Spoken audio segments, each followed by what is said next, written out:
Gimana Pak tanggapan kopi Kletok nih? Waduh, Fajrul. Iya, enak ya. Enak. udah berapa kali? Makanannya yang enak. Oh, makannya enak. Aku memang nggak suka kopi sih. Oh gitu. Cuman memang makanannya enak. Iya. Sama masakannya di rumah enak mana nih? Oh, dua-duanya enak. Cari aman ya. Iya ini Mas Dodi juga nih, ini lagi puasa tapi ini luar biasa banget puasa sebelum sudah. Iya. Gimana? Murah katanya sih. Gimana? Di sini katanya murah sih. Oh di sini murah. Iya. Terus Lebaran pulang nggak nanti? Oh, insya Allah pulang. Naik apa? Naik mobil. Oke, tetap jaga kesehatan lah. Nanti. Mau balikin mobil aja. Mau balikin mobil. Iya. Iya tetap jaga protokol kesehatan. Biar soalnya ini lagi naik lagi. Ini juga sebenarnya kita masuk ke sini itu dia udah ini ya guys. Udah tadi tuh depan tuh udah cuci tangan. Terus tadi ada pengecekan suhu juga. Dan jadi emang udah new normal banget di Jogja nih. Oke. Ini sama teman-teman BMKM UGM 2017 yang kesini. Itu ada Bos Widya itu sibuk banget kayaknya. Oke. Mas Nopal, udah berapa kali kesini? Pertama kali. Gimana sih orang Jogja loh? Saya nggak kuat kalau yang mahal-mahal gini. Biasanya saya di angkringan, burjo gitu. Orang lokal tuh gitu. Ini sama di rumah. Hati-hati. Ini buat turis-turis, bukan orang lokal juga. Hati-hati loh bilang mahal tuh ownernya belakang. Enggak. Siapa tuh jadi murah gara-gara bilang gitu kan. Aku murah tadi salah ngomong, berarti aku salah ngomong. Kata aku murah soalnya. Beda kelas. Level murahnya tuh lain gitu. Oh siap. Iya. Mau meeting nih Bos Widya. Sibuk enak. Iya, tapi tanggapannya gimana nih? Masakannya enak sih ya, maksudnya makanan tradisional sederhana, makan rumahan tapi enak gitu. Menarik sih. Iya.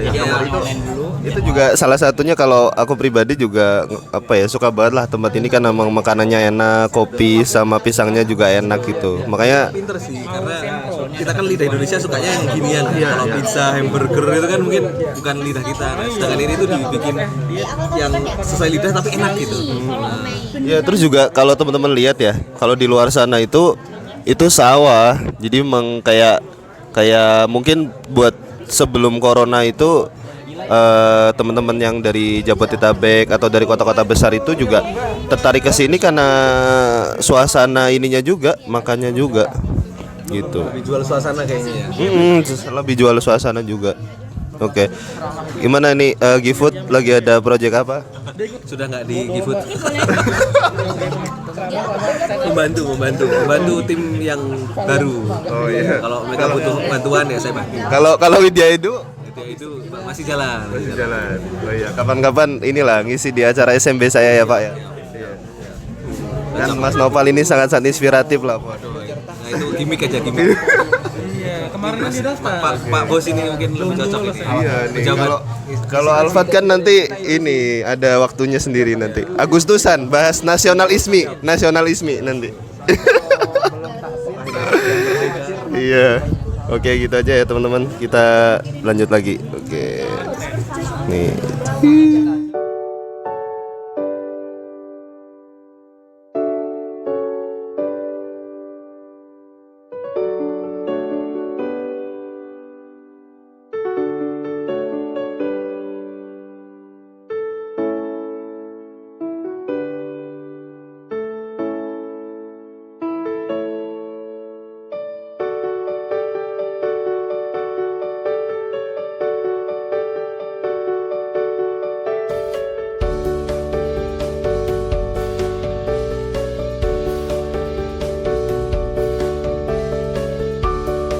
Bentar, ulangi tadi cerita apa?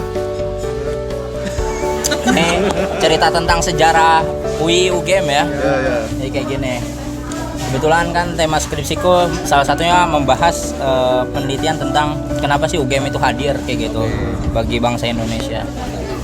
Kalau kita lihat kilas balik sejarahnya kan UI itu kan kalau dulu ya kan orang sering bilang universitas pertama di Indonesia UI, ya benar. tapi yang mendirikan bukan bangsa Indonesia pada saat itu, tapi itu kan peninggalan dari Stovia Belanda. Nah, ternyata ada kampus pertama yang didirikan oleh bangsa Indonesia meskipun posisinya Indonesia pada saat itu belum merdeka. Itu namanya Sekolah Tinggi Ilmu Islam. Nah, yang kita kenal hari ini namanya UI, Universitas Islam Indonesia. Dulu di Jakarta, didirikan 1 bulan sebelum Indonesia merdeka. Kayak gitu. Itu apa namanya sejarahnya. Tapi kemudian kenapa sih pada akhirnya UI pindah ke Yogyakarta pada saat itu? Karena pada saat itu posisinya adalah di Yogyakarta pada tahun 46 bulan Februari itu para pendiri bangsa yang konsen dengan bidang pendidikan itu hendak membangun namanya Balai Perguruan Tinggi Gajah Mada yang pusatnya itu ada di Keraton. Nah, memang kalau misalnya kita cek para founding father ini ya kayak Ki Hajar Dewantara itu adalah tokoh-tokoh nasionalis kayak gitu, Bung Karno. Nah, setelah Indonesia merdeka, ibu kota sempat pindah ke Yogyakarta kayak gitu. Nah, kalau misalnya kita lihat ternyata kok Sekolah Tinggi Islam ini STI ini kuat gitu, powerful lah. Nah, kalau misalnya kita cek lagi ternyata PII, HMI kayak gitu, itu kan juga cukup kuat pada tahun 47 lahirnya kayak gitu. Nah, kalau misalnya kita cek lagi lebih jauh ternyata kampus itu dari dulu memang didesain untuk menjadi tempat pengkaderan para pemimpin masa depan. Jadi adanya STI yang sekarang namanya UI itu adalah didesain untuk mengkader orang-orang masyumi yang lewat PI di kalangan pelajarnya dan HMI di kalangan mahasiswanya kayak gitu. Itu sejarah awalnya. Itulah kenapa HMI tetap kuat sampai sekarang di UI. Di UI dan di kampus-kampus ini. Karena tempat berdiri di situ. Kan kayak gitu, Laveran Pane UI kan. Kayak gitu. Nah, itu sejarahnya di situ. Nah, karena melihat potensi kader-kader masyumi yang berasal dari UI, HMI, PII kayak gitu itu kuat basis pengkaderannya, kalangan nasionalis nggak mau kalah bahasanya. Karena pada saat itu kan perdebatan tentang Pancasila itu kan masih mengemuka.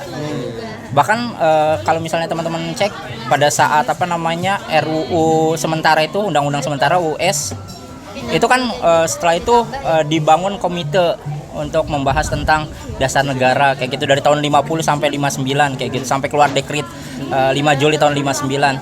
Nah, itu sebenarnya pertempuran ideologis, kuat-kuatan mana kira-kira yang cocok jadi dasar negara kita, apakah nasionalis, Pancasila itu dengan konsensus yang nasionalis kayak gitu dengan Tuhan Yang Maha Esa, atau yang berasaskan Islam kayak gitu.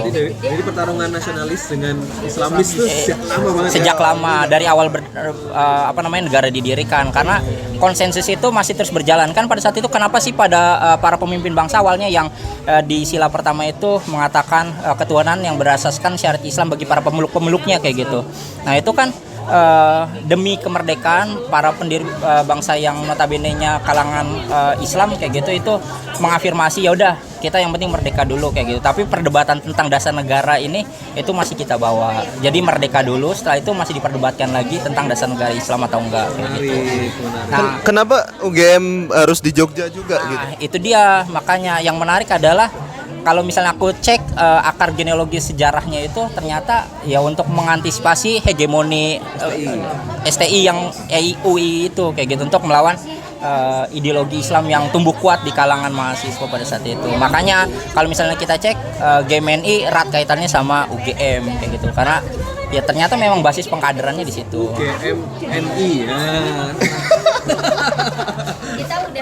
Nah, itu hasil ini sih, hasil penelitian yang memang aku udah cukup dalami dari awal kayak gitu. Tapi ada kaitannya ini juga nggak? Waktu itu kan sempat ibu kota pindah ke Jogja tuh. Maksudnya kayak biar aman aja lah, ya udah di sini gitu. Nah, iya, karena kan waktu itu ibu kota di Yogyakarta. Makanya otomatis kan perkiraan ke depan ya udah ini yang bakal jadi pusat pemerintahan nasional. Makanya kampus berdirinya di sini.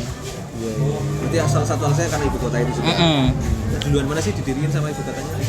Apanya? Ya kan awalnya sama-sama di ini di Jakarta, terus pindah ke Yogyakarta. Terus pindah, agresi pindah ya? Menarik. Nah, itu adalah kontestasi sejarah yang nggak bisa kita kesampingkan. Iya. Makanya GMNI UGM itu terkenal dengan sosok sentralnya Bung Karno, sementara UI itu sosok sentralnya Natsir dan juga Muhammad Hatta. Menarik. Itu adalah kontestasi pemikiran di antara para kita kuliah 2 SKS pagi ini. Terima kasih Mas Alfat. Menarik. Baru tahu juga ya Mas Noval ya? Baru tahu saya. Soalnya ibuku tuh UII, bapakku UGM. Oh iya. Jadi tahu sejarahnya. Dan melahirkan saya gitu. Yang UII dan Gemini, kok Gemini? UII dan UGM. Lama nasionalis ya. Oke, terima kasih Mas Alfat. Ih, Ocin. Oh, enggak mau dia. Makanya itu menarik. Berarti sebenarnya kaum Islamis pun akhirnya ini ya masuk juga merengsek Ke juga sekolah-sekolah negeri. Sekolah negeri gitu. Makanya kalau sekarang lihat ya, justru sekolah-sekolah yang basisnya Islami gitu kayak UIN, YIN kayak gitu, justru tidak lebih Islami daripada anak-anak yang ada di perguruan tinggi negeri. Lebih religius yang ini ya. Ya, maksudnya dalam konteks pemahaman agamanya itu justru yang kalau menurutku ya secara ini pandanganku malah justru anak-anak yang di PTN yang lebih ini sih menjalankan. Di sana itu perdebatan ideologinya justru jadi nggak sehat gitu. Nah, dulu zaman Orba itu kan kayaknya dia neken banget ya, walaupun NKK BKK itu semua ormawa kena sih, tapi kayaknya paling nggak kan GMN itu sangat-sangat ditekan banget dulu di apa namanya sama Soeharto lah kayak gitu. Itu kondisi saat itu di UGM gimana? Ya iya, kan jelas ya Dema pada akhirnya dibekukan, Dema UGM di zaman apa namanya, di zamannya di zamannya Soeharto ya pada saat itu. Jadi ya apa ya, korelasinya jelas sih. Maksudnya selama zamannya Bung Karno, UGM itu dapat banyak inilah peran, dapat banyak job lah bahasanya dari pemerintah, sama kayak hari ini kayak gitu.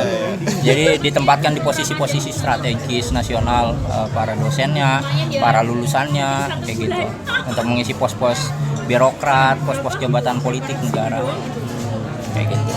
Cuman ya ketika masuk ke Orde Baru ya semua dibalikan lagi. Orang-orang yang berbau Bung Karno itu dikesampingkan. Ya itu sih. Oke, mantap, menarik banget ya. Oke. Education entusias. Mau nanya Pak, undang-undang yang mau diganti apa? UU apa? RUU HIP Pancasila. Kira-kira menurut ente ada latar belakangnya nggak dengan sejarah dulu antar nasionalis sama Islamis? Ya, sampai hari ini kan belum selesai sebenarnya kalau menurutku ya. Makanya kalau misalnya teman-teman cek dalam kontestasi pemilu itu lagi-lagi perdebatannya polarisasinya ya kubu nasionalis lawan Islami kayak gitu. Yang kalau menurutku ini ya nasionalis ya bukan berarti dia sekuler juga ya, tapi yang mengusung sampai hari ini adalah orang-orang yang rata-rata nasionalis sekuler di balik layarnya, yang otak utamanya itu ya, yang maksudnya dia sangat nasionalis tapi nggak mau terlalu mencampuri urusan agama ke dalam politik kayak gitu. Kita nasionalis religius. Nah, jadi itu bisa dijadikan tameng ya, sebutan jalan ya. tengahnya. Jalan tengahnya nasionalis religius. Yang nasionalis kesehariannya religius kalau hanya pemilu aja gitu. Itu menurutku ya. Saya kan pesantren-pesantren, sekolah-sekolah Islam, ustadz-ustadz didatangi hanya saat mau pemilu, terus apa namanya sowan ke ustadz-ustadz untuk menunjukkan kesolehan. Dan begitu juga sebaliknya nggak sih, orang-orang yang terkenal religius menunjukkan nasionalisme. Ya dalam basis politik untuk menggait ini apa namanya suara massa. Menarik. Gimana Ustaki? Pandangan Taruna Juara terkait perdebatan nasionalis sama kaum Islam. Itu RUU HIP. Komen saya. Oke, makasih Mas Alfat. Terima kasih telah menonton video ini. Jangan lupa like, comment, share, and subscribe. Terima kasih.